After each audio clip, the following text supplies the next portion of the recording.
edition of About Your House, where we bring you the most informative and knowledgeable guests and knowledgeable tradesmen and women in the industry. We also have Kevin Tice of Starr Electric Company in the house today. He'll be talking about the company, what they're all about. He's also going to be talking some more about himself, his story, and how he got to where he is today.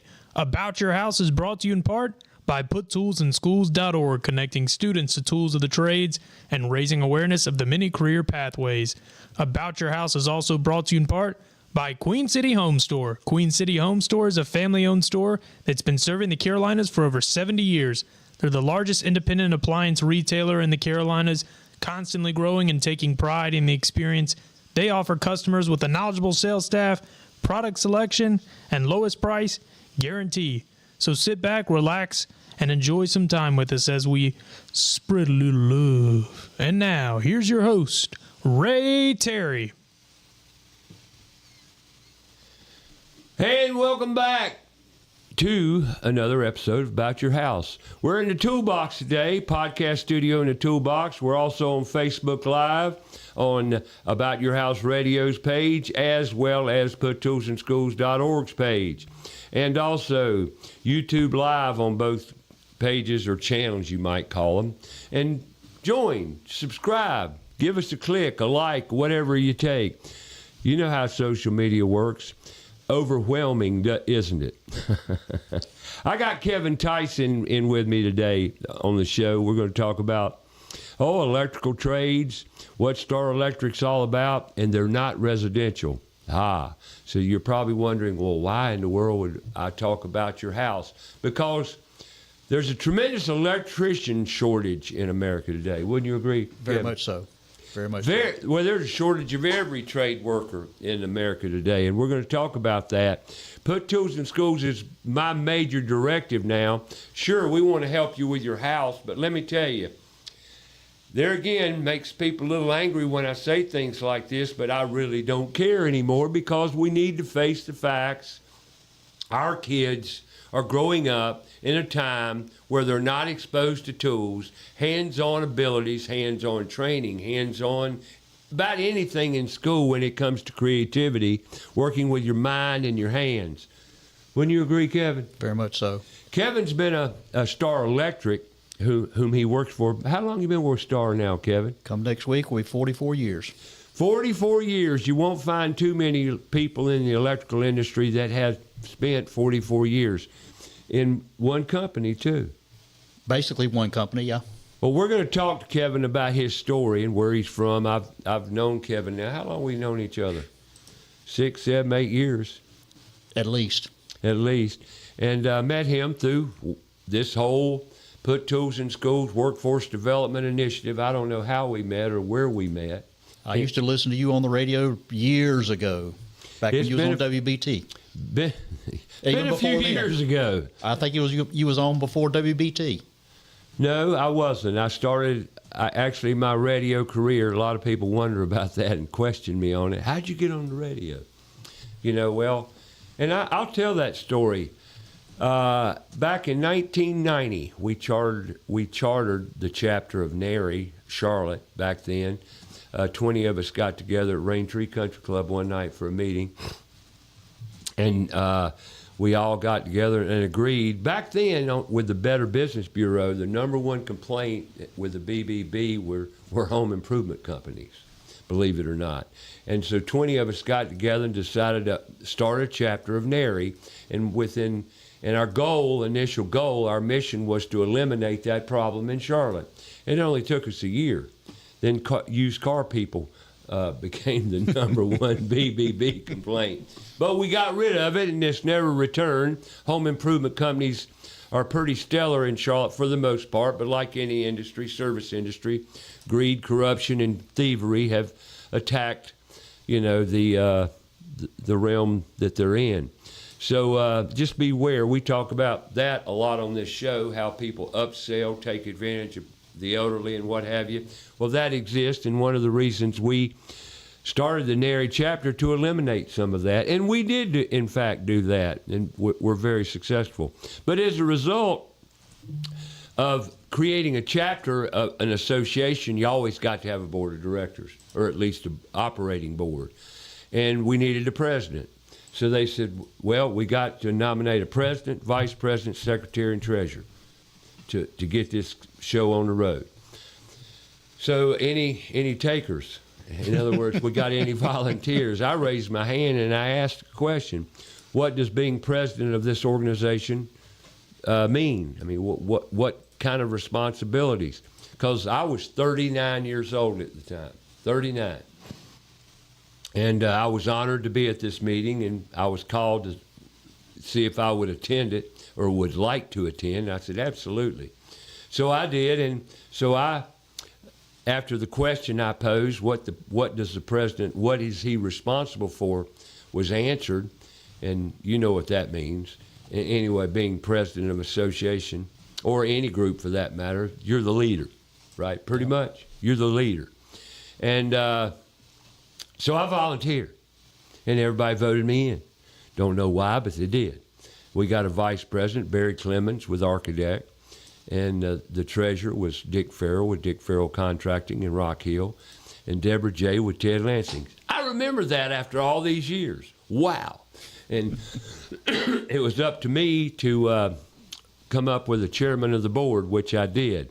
But he's been gone a long time ago. When I say gone, I don't mean he passed. He left Charlotte, and he should have, because he was from Minnesota, and he was not good for the industry. We'll just leave it at that. And I won't even tell you his name. I'll be real nice. So anyway, he's been gone, but so we started the chapter.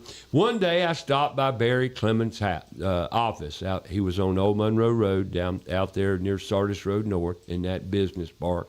Thought they call it Grayland Business Park at that time. My memory's keen today, but so I stopped in to say hi and talk over some nary business. And Barry, you remember this, Architect was a big sponsor on WBT. Yep. Big. I remember that. I did too. I was wondering how in the world could he afford all that advertising, but he was the most successful architect franchise in the country. A lot of people don't know that. But anyway, Barry was a very, very sharp businessman, no question about it. He knew what he was doing, was a mentor, actually, of many people, and mine included. He taught me a great deal about business, and that was a tremendous advantage to being a NARI member. You learn networking, and you work with your constituents in the industry, and you learn. Well, I went to his office that day. His account executive, salesman from WBT was there, Graves Upchurch, and never forget it. And I asked Graves, I said, Graves, good to meet you. I'd like to ask you a question. At that time, remember Dave Barbie and the Precision Mechanics show? Yep. Good show. Dave did a great job. Yeah. Yeah, well, I asked Graves, I said, how in the world could we get a radio show on Saturday mornings about home remodeling and home maintenance, upfitting, all the things to do with, caring for your home? Well, Ray, we talk about that a lot at the sales meetings. I says, well, what's the problem? Is there a problem? He said, well, yeah, actually it's twofold. And I said, well, what might they be? And he says, one, how do you find somebody that knows the content, knows a little bit of everything? Little bit of everything. I said, okay, what's the second thing? Once you find that person, will he be a good personality on air? Can he talk correctly and have a good voice, all that stuff, which I didn't know at the time. But and I looked at him, I said, well, that ain't no problem. He says, you know somebody? I just smiled and said, yeah, I could do that. And he said, do you know the material? I said, ask him.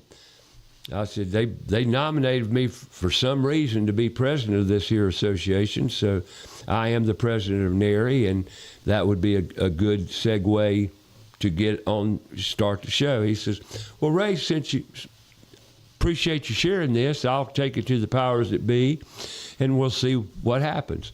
About 3 days later, I get a call from Maura Quinn. Remember Maura? I remember Maura Quinn. Afternoon show? PM Magazine. Exactly. She was on there with Mr. Lacey, Bob Lacey, but way back. See, we old. Not that old. Older. By the way, how old are you now? 64. There you go. Be 65 in young December. 60. When? 65 in December. There you go. But anyway, so Maura called me and she says, Ray, what are you doing this Friday afternoon about 3 o'clock? I said, what you want me to do? She says, why don't you come up here as the president of NARI and do an hour with me and let's see how it goes. And we'll tout you and do promos that you're going to be on and all that. And we'll see how it goes. And I said, sure. So I showed up Friday at 3 o'clock. We did it an hour. And on the way out, she said, can you do next Friday? I said, sure, let's do it. Well, we did four Fridays together. And this is a pretty interesting story, actually, because this was my intro to radio. And the fourth Friday, I attended her show. Mary June Rose, PD, that's program director, walked in and put her card in front of me. She says, come see me after the show. And then I walked in her office. She said, would you be interested in doing an hour on Saturday mornings? And I said, sure. She said, don't be too quick to answer because it doesn't pay anything. You could just tout your business or whatever you do, and you know. And I said, sure, we can do that. And there you go. We're off and running with an hour every Saturday morning. And it went well. The first Saturday, I got to say this, and it's so true now that I've learned after 36 years of radio. The show on Saturday morning, the first show I did on Saturday, I did it with Maura. And when I went in to do it with Maura Quinn on Saturday mornings, it was not focused about general talk in general. It was kind of, Maura took total control. Well, Maura was a type A. I'm a type A. That don't work. No, somebody's got to give up. But being my first Saturday on Saturday morning, I walked away and I said, that something just didn't feel right.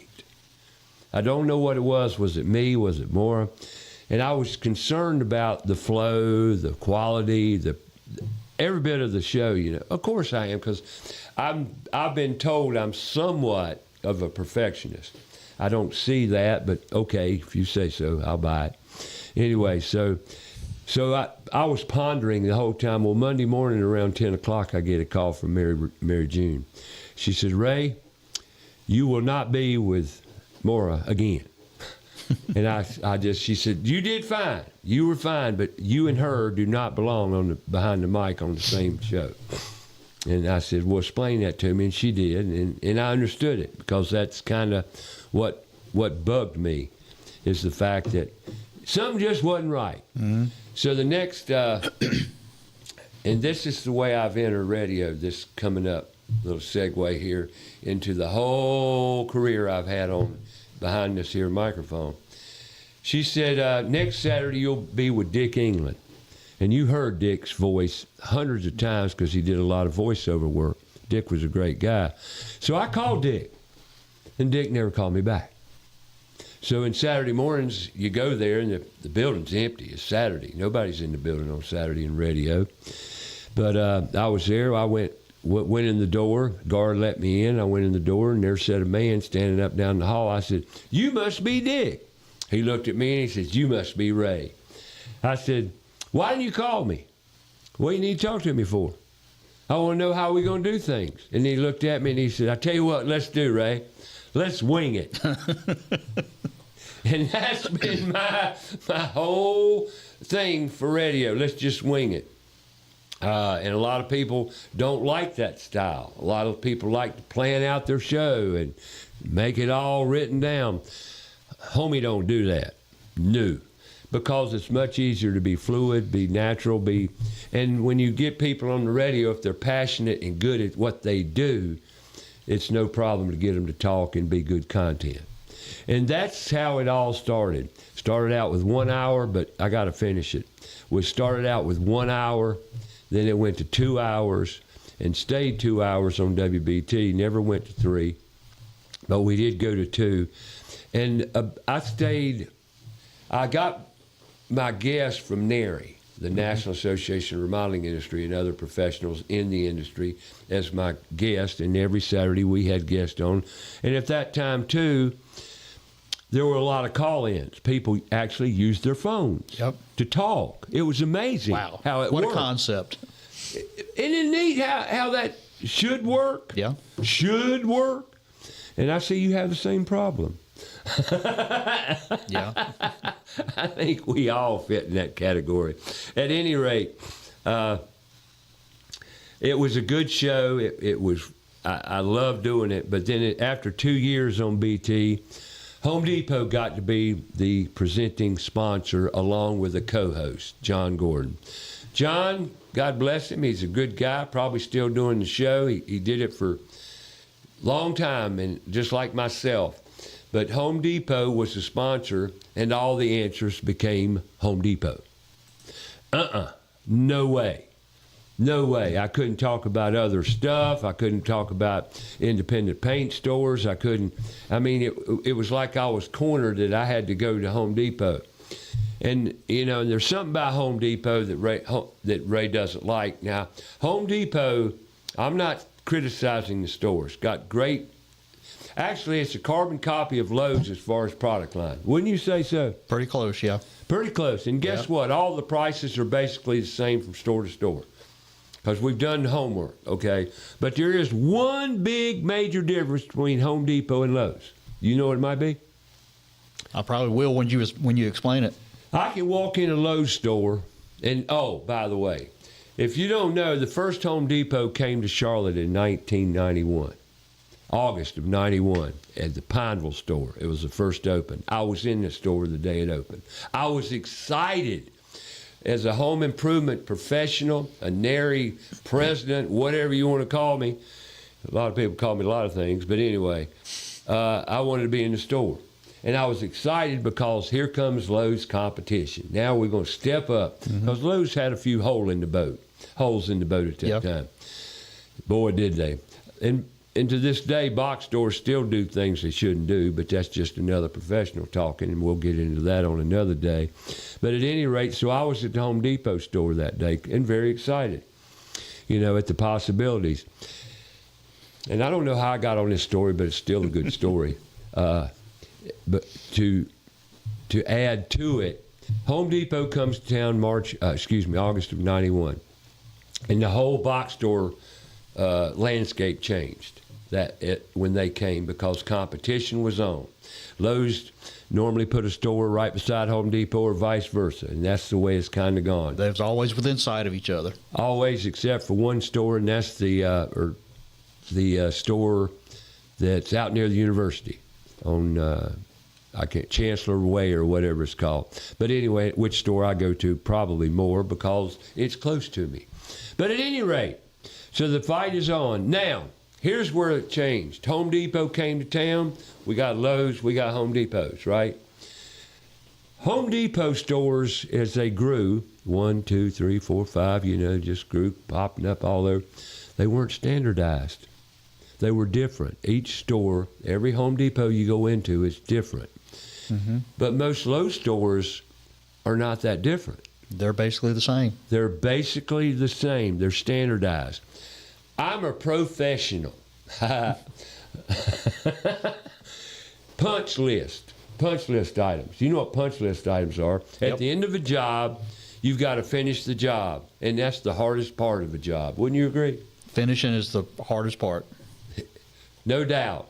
Finishing is the hardest part, but you've got to get all these little detail items that you don't have. Maybe a screw here, some paint here, some caulking here, we forgot this, we need light bulbs. Well, we make a punch list item. Well, I went and got the punch list items on all my jobs for my lead men. Because one, I knew what they needed. You make me a list, you don't have to tell me, I know what you're talking about. So I go to Home Depot with my list. Why did I go to Home Depot? I just told you, it's new, man. I'm excited. I love the fact that we got a new store to play with. So I started going to Home Depot, finding my punch list items. Depending on what area of town, I had to learn all these stores, all the different stores, and then things were at a different place. And the inventory control was not the best in the world. So anyway, that non-standardization of stores bothers me. Because when I go to a store, I want to get what I got to get. I don't want to walk around for an hour picking out, checking and seeing. and I want to get in and get out back to the job. I call it man shopping. Yeah. Man shopping. Right. I know what I want. I'm going to go in and get that, and I'm going to leave. I'm not spending that. I got a list. I'm not looking around at other things. I call it man shopping. Yeah. You hit the nail on the head. So I go and, so one day it dawned on me, man, this is ridiculous. Not only do they not know where the things are, and I'm talking about associates. Now, it's gotten better. It's much better today. I'm not sitting here criticizing Home Depot. I'm telling you what I don't like. You can like it if you want to. I don't care. But when I walk in Lowe's, I can stand in front of the building. Right inside the door, I can look down this aisle. I look down here, look down, and I've just figured out the layout. Lumber's to the right and plants are to the left. Yep. I got plumbing back there. I got HVAC back there. I got electrical back over there. I know where everything's at. I can go get it, and I understand the aisles. But one thing about Lowe's, too, the aisles are basically standardized. Yeah. They might be a different layout, but they're standardized. So for me, I like to go in, get out, and go back to the job, get her done. Well, that's your major differences between the two box stores. That one's standardized, one's not. Now, to carry that forth a little bit, I've talked to managers of Home Depot stores, and I says, why won't you standardize? Well, we prefer that the associates lay the store out their way. That was his excuse. I said, is that the best you can come up with? The inmates are in charge of the asylum. Yeah. So anyway, now here we are. Home Depot sponsored that show along with John Gordon and David Dovell, and they were great guys, really great guys. It's just I could not listen to all the answers being Home Depot, and they weren't remodelers. David was. David was a good guy. He really was, and John was too. Great guys. But I just Home Depot. And then Home Depot got sold and things changed there. But Lowe's has been pretty consistent. Now, I just told a story. Was I spot on or what? Yeah. Yeah. Because I think where I started, I don't want to say communicating with you, but back those days, I would need to do a little project or something, and I didn't know where to. So I would email you. Who do I need to call to do this? Oh, really? To do this, yeah. And you would point me in the direction. There you go. I wish I could do that today. Charlotte's grown so, and the service industry has changed so, and all the connections I had are going away. Why? Because I'm older. And take Kevin, 44 years in the electrical industry. I got 56, People like Kevin and myself, and that's the whole reason we have put tools in schools in the Charlotte area. And we're going to talk a little bit about that, but I'm going to switch over here right after I take a little break and represent my sponsors, talk about them a little bit, and we're going to find out all about Kevin's deal. But right now, we'll talk about Rhino Lift Foundation Solutions. Foundation companies, foundation repair companies have just blown up. They're countless foundation repair specialists in Charlotte now. Be careful. They're not all the same. I'm not saying they're terrible or whatever, but they're not all the same. They're out to sell you on a crawl space encapsulation maybe, or this or that, or dehumidifier or whatever. Rhino Lift Foundation Solutions presents honest, truthful problem resources. The silver bullet crawl space encapsulation's not for everybody. And the thing about Rhino Lift Foundation Solutions, they're going to be totally transparent with you, give you the best solutions for the best price and the best solution for your particular house. If you've got cracked drywall above windows or doors, if you see doors sticking, they won't close anymore. These are indications of foundation failure or problems.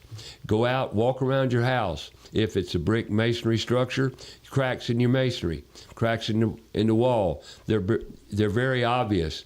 Doesn't mean you need a repair necessarily, but it needs attention. You should pay attention to those cracks to make sure they don't get larger.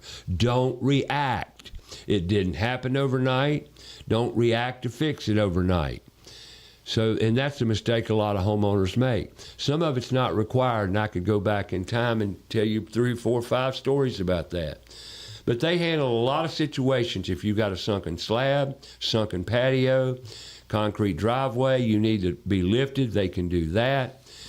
Crawl space encapsulations, water intrusion, an array. Go online, rhinoliftfoundations.com. That's rhinoliftfoundations.com. A great company. Get on their list, give them a call. And just because you call them and get it out there for a free consultation and estimate, don't mean you have to do the work. You can listen to them, make your own decision. Kilo Exterminating. Kilo Exterminating in Charlotte. Been here since 1939. 3 generations strong. That's right. One of my mentors in my career was Ralph Kilo, Dr. Ralph Kilo, PhD in entomology. Great guy. Did you ever know Ralph? I did. I've seen his company. And they've been around both commercial, residential. If you're looking for great service from an exterminating pest control company, I highly recommend Kilo Exterminating. Check them out online, kilo.biz. Like I said, been around since 1939. There's a reason, and the reason is they're just great at what they do. They don't come out to try to sell you a crawl space encapsulation, mosquito fog, or whatever. They're there to take care of your pest control issues. That's kilo.biz. And don't forget ABS Insulating. In studio a few weeks back talking about the heat wave. And once again, we're into the 90s, pushing 100 this week. Sunday was hot, humid weather. That crawl space, how's the crawl space doing? How's the attic doing? Attic's 140, 150 degrees. Have you considered attic encapsulation? Well, it's something you might want to consider. One of my listeners called me this week checking on it. Says, Ray, give me the lowdown on attic encapsulation. I did just that. I helped him out the best I could. But what you need to do is call ABS Insulating, absinsulating.com. And don't forget their gutters, their gutter division. They will take care of any kind of water issues you've got coming off that roof. Gutters, no matter what kind you like, they can handle it. Upfit, repair, maintain, downspouts, gutter protection, absinsulating.com. Today on the show, we have Kevin Tice, Starr Electric. I know I gave you my radio rundown history, but hey, it doesn't hurt to hear it every now and then. Probably spit it out at least 100 times. Not really, just a few. But Kevin's in the house today from Starr Electric. Starr Electric's been a tremendous support. They could be more. Everybody could be more.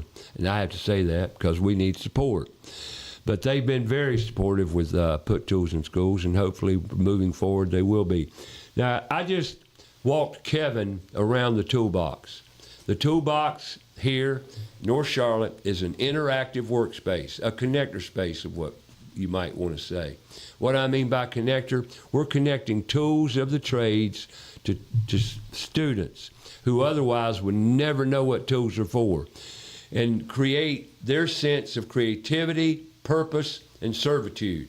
Because when you can fix things, you're always in demand. What do you think of our toolbox or our direction, Kevin? I think you're headed in the right direction. You got to get the kids just interested in working with their hands. It's so easy too. Every Saturday we have a work day, and the work days we've had in the past 2 months, we might have 1 child show up, we might have 3 show up, we might have 4 or 5 show up. July 13th, which is Monday week, we're going to have our first work day with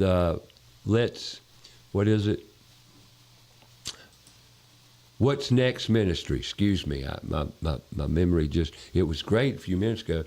What's Next Ministry showing up with 5 to 12 kids.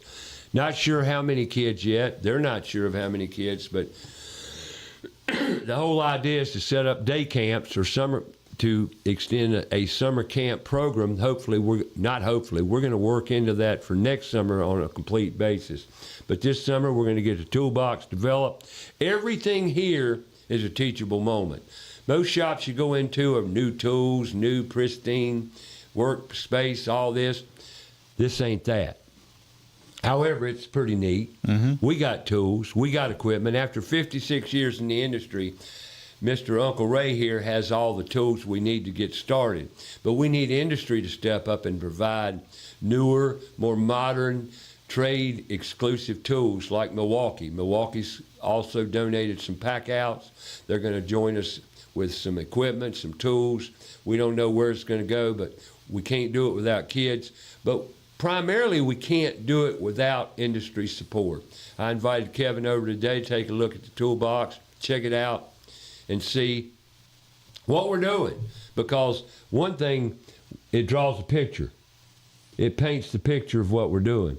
And you need to see the picture so you can enjoy it. So West Boulevard Ministry is also very interested in bringing some kids over here. I worked with Bart Noonan at West Boulevard Ministry last year, and building kids, going over there Tuesday evenings and working with the kids, building birdhouses and learning how to use tools. And here's the funny part. Not funny, ha-ha, but funny. There were 6 to 10 coaches with West Boulevard Ministries. They were all men, of course. They were the older bunch. They were coaches. And out of 6 to 10 men, they did not know how to use the tools either. So not only do we engage the kids, we engage the elders as well. And after many, many, many, many interviews with people, if you're below 50 years old, you've been dumbed down. Sad but true. Yeah. And I don't mean that critically to anybody. It's not your fault. It has nothing to do with you personally. It's just, it has everything to do with our education system. They have literally taken the tools out of schools and all the creativity. Now it's 100% academic, almost 100% academic. How would you like that? Do you like academic? Do you want to sit in the classroom all day? Nope. Of course you didn't. Nope. Where are you from, Kevin? Born and raised in Charlotte. A homie to boot. And you went to what schools? Independence High School. I went to Albemarle Road Junior High. Back then they called it Junior High. I know. I remember it well. Albemarle Road Junior High. Went to Albemarle Road Elementary School. Were you always raised out in that part of the town? We moved into Idlewild Farms in 1971. That's right after you were married? No, I was 12 years old. Oh, your family moved to Idlewild Farms. I know you lived in Idlewild Farms. Before then, we lived over, you know where Gus's Sir Beef is? Oh, yeah. Before it was a 4-lane road, we lived right down the road from there on Brookhurst Drive. Oh, yeah, I know where Brookhurst is. So that's where we lived when I was born. So your mom and dad moved to Idlewild Farms. Do you live in that same house now? No, my brother still lives there. But you live in another house in Idlewild Farms. No, not now. I live out in Waxhaw. Oh, okay. But did you live in Idlewild Farms? From 70. Just with your parents? Just my parents. What road you live on? Riding Trail Road. Oh, yeah. Well, I lived on Saddle Ridge. I know exactly where that is. Yeah, that was my first house. So Irvin built a lot of houses in this town.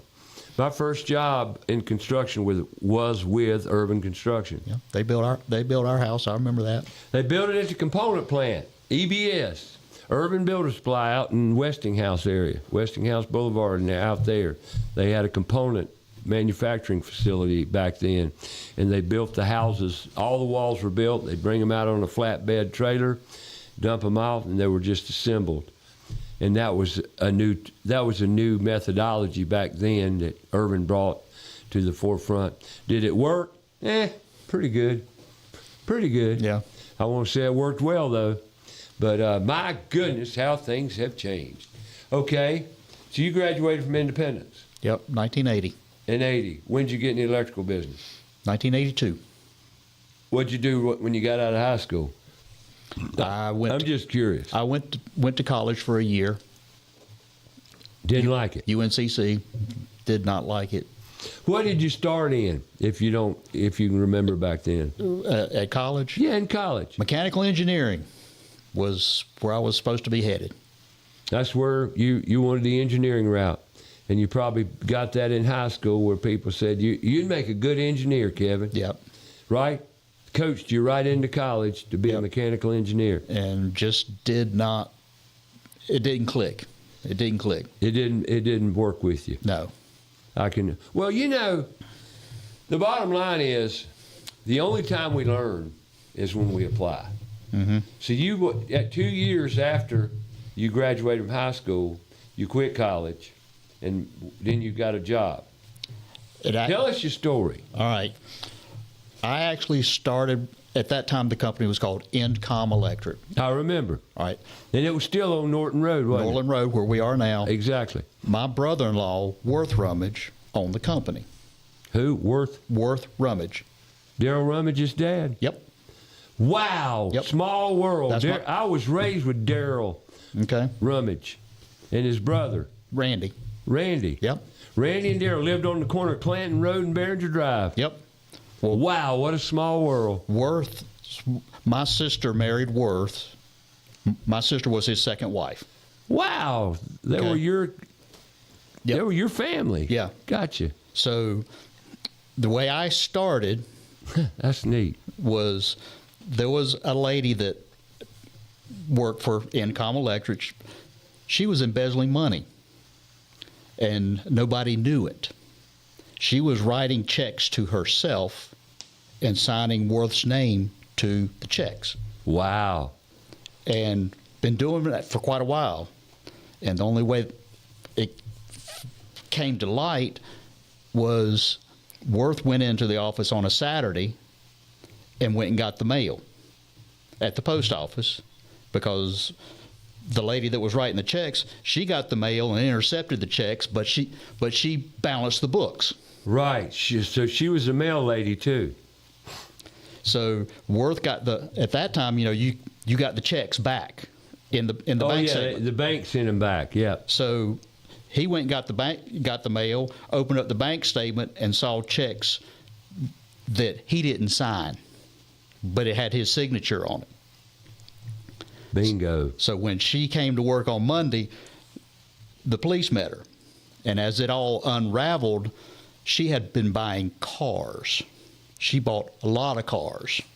And this was, in 1982. 57 Chevys, pickup trucks, Corvettes, a lot of cars. Wow. So I started washing those cars so they could sell them. After she was nabbed. Yeah. So that's where I started. Washing cars that the lady embezzled money to buy, and they recovered the cars, and Kevin was the car washing guy at 20 years old. I'm guessing, because you said approximately 2 years. You could have given me 100 guesses, and I wouldn't have guessed one of that. Yeah. And you were washing them exactly where you go to work today. Yep. So that is wow. That's a great story. So it just kind of clicked, and then started actually going out on job sites and doing things of that nature. You were a laborer, basically, what we called a laborer back then. Material would come back to the warehouse. I would sort the material, put it on the shelf so that it could go back out. Things of that nature. Right. That's how I started. Gotcha. And you just took it. It went. Then that fall started in the apprenticeship program. So they've had an apprenticeship program all that time? Well, at that time, Endcom Electric was a union contractor. Okay, I got you. So I went through the IBEW apprenticeship program. Wow, back when you were how old? 20? 20-ish, yeah. Now, did you do a lot of electrical work out in the field? Yeah. You did? Yeah. So I've been on. What's your title now? My official title is I'm the Director of Apprenticeship and Training. Gotcha. So now you know why he's into put tools in schools. So I've kind of migrated from doing electrical work, but been there, done that electrically. Well, let me ask you this. Did you enjoy electrical work? Yeah, I did. I did too, and still do. What I liked the most was being on a different job site, either daily or, I never spent long term on job sites. You knock it out, you do what you came to do, and you get the heck on. You move on. You have a half a dozen jobs that you're working on. You go to this one on Monday and Tuesday. You go to that one on Wednesday and Thursday. Then you go back to this one from Monday through Friday. You go somewhere different all the time. That is a beautiful thing as a human being. Mm-hmm. And, you know, in remodeling, if I stayed on a job too long, I would get bored with it and I'd want to move on. And that was detrimental to my outcomes sometimes, and I will admit that. So therefore, I figured that one out. You got to keep moving. ADHD, and you know they claimed ADHD a disorder. No, it's a gift, and it's not abnormal. It's normal. Our attention spans sometimes are short, but if it's short and you're disciplined, you go out and do what you're supposed to do, get it done, do it well, do it right, and move on. And that's the trades. And wouldn't you agree? Yeah. I worked for Reed Electric in my 10th grade summer. After freshly getting my driver's license, I had wheels so I could travel. And in the 11th grade summer, I did Reed Electric too. And I enjoyed that, man. But I will say the first day I ever showed up, Billy Eccles, and yeah, I remember his name. He had a prosthetic leg. And you know how many electrical shocks he played on people with that leg? And you know what I'm talking about, don't you? Oh, yeah. But I walked into an apartment project where all the studs were, you know, you walk into a framed apartment project and there's no Romex. And I didn't know what Romex was back then. And if you don't know what Romex is the plastic sheathed wire that's in your house. Yep. That's Romex, and today it's yellow and white, but through the years it's been black, it's been silver. Back then it was all white. You know, well, there was a time it was silver. Yeah. It had that little Brady Court stuff on it. Yeah. And Romex is what it's called. But Billy Eccles said, now here's before, took me another, he said, here's after. Now what you're going to do today is you're going to learn to drill holes. Yeah. You're going to learn to drill holes. I said, how will I know? He said, well, you won't. Well, how am I supposed to do it? I'm going to tell you. And he told me, and once he told me, and I could read blueprints. See, blueprints it's just a big puzzle.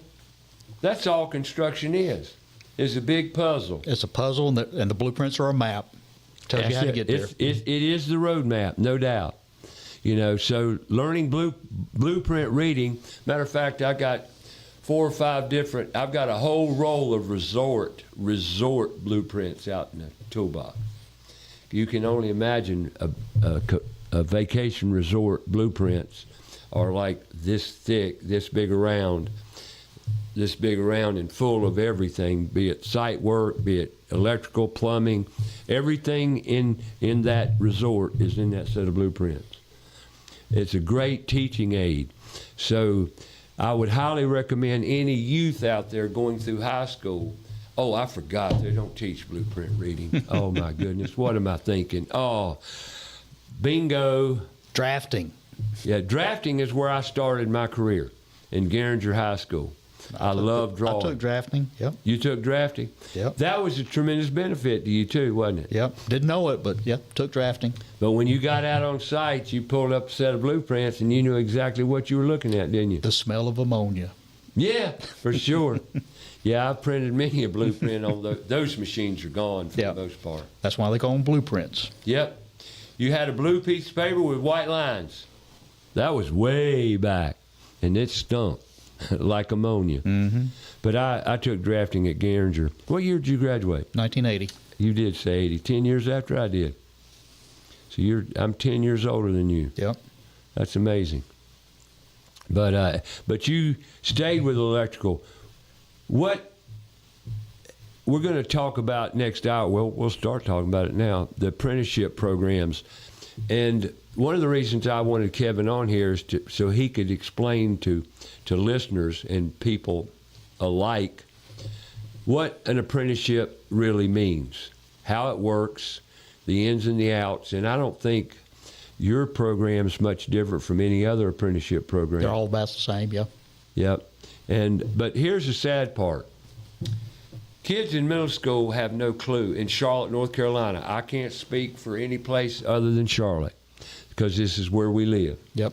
And this is where I was raised. But what I do know about Charlotte is our school system, and you know, I don't mean to upset the administration or our Board of Education in the city, but we must change something. We have to put some creativity, some hands-on engagement back in schools. We have to. It's a mental health issue. And y'all don't see it as such. Y'all think that education's all about academics. It's not. Academics tied to hands-on, critical, constructive thinking. Where has it gone? If we don't use our hands and mind together, we lose it. Would you agree to that? Yeah. Yep. I mean, you need to see results, not on a piece of paper, in actual life. When you feel it, hold it, smell it, bang your fingers, you learn faster. There you go. There you go. Showing me you missed, didn't you? Yep. Yep. Got 2 of them. Well, you've been busy. That's right. But so, and you ask middle school kids, what are the trades? They look at you and say, what? What? Yeah. The trades, I don't know if they are. They don't know what they are. We're missing the boat. Our kids need it desperately. The toolbox here, that's the whole purpose behind this space. And also career days. And career days at high school. School's going to be coming back around the end of August. We got to get ready. But when I say we got to get ready, I'm talking about industry and everybody needs to jump. The community needs to jump on this initiative because our kids need it. Desperately need it. Their careers need it. The great thing about the trades are it's totally AI proof. Totally. Yep. Nobody's going to take your place. Now, You know what makes AI work? people. Electricity. You can't have AI without electrician. That's true. You can't have anything without electricity. Bottom line. Yeah. Right? Yep. About everything and anything's all electrical. But right now, before we go further, I want to talk about FCI. FCI, what in the world is FCI? Floor Coverage International of Southeast Charlotte. Floors are in every structure, every residential, commercial building you go into, you got floor coverings. Who do you call? Who do you believe? What do you believe? Call Floor Coverings International of Southeast Charlotte. Go online, yourflooringteam.com. Yourflooringteam.com. Great company. They bring the showroom to you. No matter where you're at, which county, which city around Charlotte Metro you're at, Floor Coverings International of Southeast Charlotte will come to you with their mobile showrooms. And great professional people who know floor coverings better than they know anything else. Be it hardwood floors, stained floors, sanded floors, be it LVP, LVT, linoleum, it's gone, but it's still around if that's what you're really looking for. Laminate floors, laminates, 4th generation maybe floors are out. They're better than ever. Check them out. Very well priced. Well, they got you covered no matter what you're looking for. Carpet, custom carpets, bound carpets, stair treads. Whatever the case is, if it's on the floor, Floor Coverage International, Southeast Charlotte has got it taken care of. They're bringing the showrooms to you. Go online, yourflooringteam.com. And we can't forget our primary sponsor, Queen City Home Store. Been around since 1952. Queen City Home Store. Check out online. Go online right now. Check out their specials. July 4th specials are here. That's queencityonline.com. Give them a call. Check them out that way if you want to. 704-391-6000. Currently, right now, I have 4 jobs to do from references from Queen City Home Store. They're the largest independent appliance dealer in the Carolinas. That's Queen City Home Store. Not only that, bedding, furniture, media, be it TVs and what have you.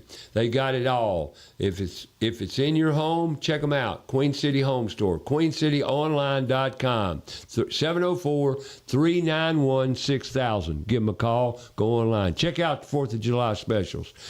And today's show, we got Kevin Tice from Starr Electric. Just like on the board up here. Somebody's calling me. There you go. We got to go back to ground one here. Starr Electric been around. When was Starr Electric in Charlotte, created in Charlotte? Well, we came from Incom Electric. Incom started in 1958. Right. And sold to Starr Electric in 1996. Gotcha. Now, Comfort Systems owns Starr. Now, on Starr Electric. So Starr Electric has been around since 1928 Gotcha. out of Greensboro. So we're getting ready to celebrate our 100th year. 100th year. Yep. How many branches of Starr Electric are they? There's Charlotte, Raleigh, Greensboro, Fayetteville, and Columbia. Quite a big area. Yep. How many apprenticeship programs? One. Right here in Charlotte. Well, But they all congregate in Charlotte. Well, we actually have classes all over because our program has grown so big that a lot of our classes are hybrid, where they meet online. They bring together online. Yeah. Okay. Yeah, we have.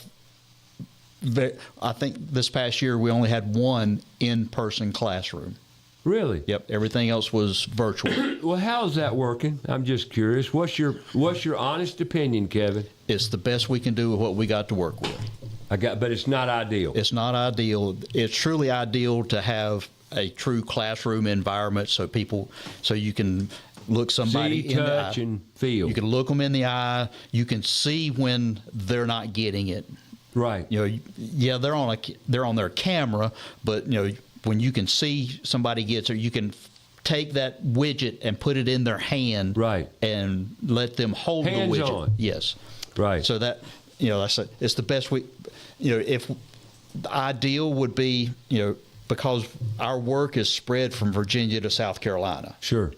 So if we could have classrooms at our projects, your locations and stuff, but it's just not feasible because the classes are basically where the instructor is and where the students are at. Right. Virtual is the best we can do. Gotcha. All right. Apprenticeship programs. How do people, I want to clarify something for everybody around apprenticeship programs, whether it's plumbing, HVAC, electrical, automotive. I don't care what trade you might attend for an apprenticeship program.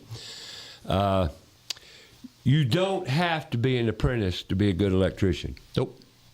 Am I right or wrong? That's true. Now, here's an electrician, been one for 44 years, and he's went through the program. He was an apprentice, journeyman. He's a bona fide, carded electrician right here, sitting next to me. But my father, 50 years in the industry, never was certified or carded. Was he good? Yeah, really good. Matter of fact, you might have known Terry through the years. His name was Terry, big fellow. And at one time, he was noted as one of the best pipe benders in Charlotte. Of course, that's when Charlotte was a bit smaller. But he was noted as being one of the best pipe benders. Matter of fact, I got a story to tell. And I know you've experienced this too. In the control rooms on commercial jobs, sometimes the pipe bending is artistic and very, very beautiful. Now, I know you're probably saying, but you mean pipes are beautiful? From a perspective of the trade, they're real pretty. Mm-hmm. Yep. Well, my father, one day, I went to Siemens out in Westinghouse, the Arrowwood area out there, and I went to have lunch with him. And I called him up on my cell phone, No, I didn't. I paged him or something because my father didn't have a cell phone. But I met him he said, meet me at the door where he told me where to meet him. Then he said, come on, follow me. I want to show you something. I walked through that building it felt like a mile. I walked. That's a big old place. Walked, yep. I walked. And what he was doing is taking me to the control room, one of the panel rooms. And he walked in the panel room, all the panel covers were off, and the wires were bent on 90 degrees over. Neatest panels I've ever seen. And the EMT in that room was beautiful. And he says, look at that.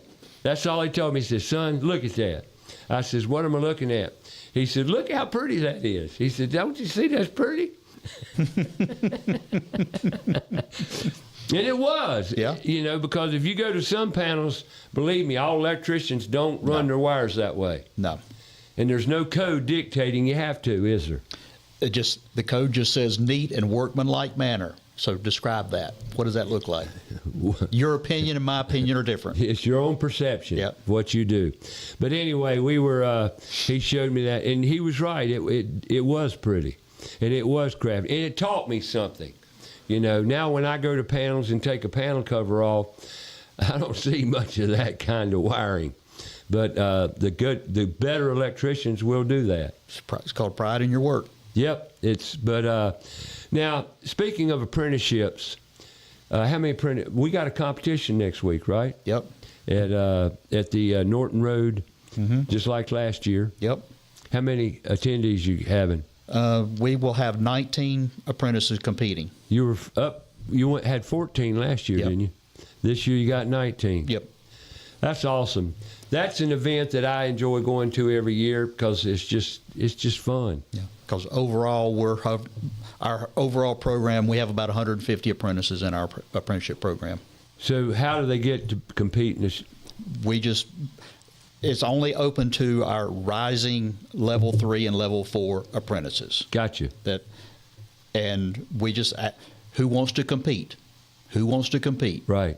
And doesn't cost them anything. Doesn't cost them anything, but we limit it to 20 competitors just because of our space. Right. So we limit it to 20, and if you are a rising level 4 apprentice, you're automatically in because you have the opportunity to compete again next year.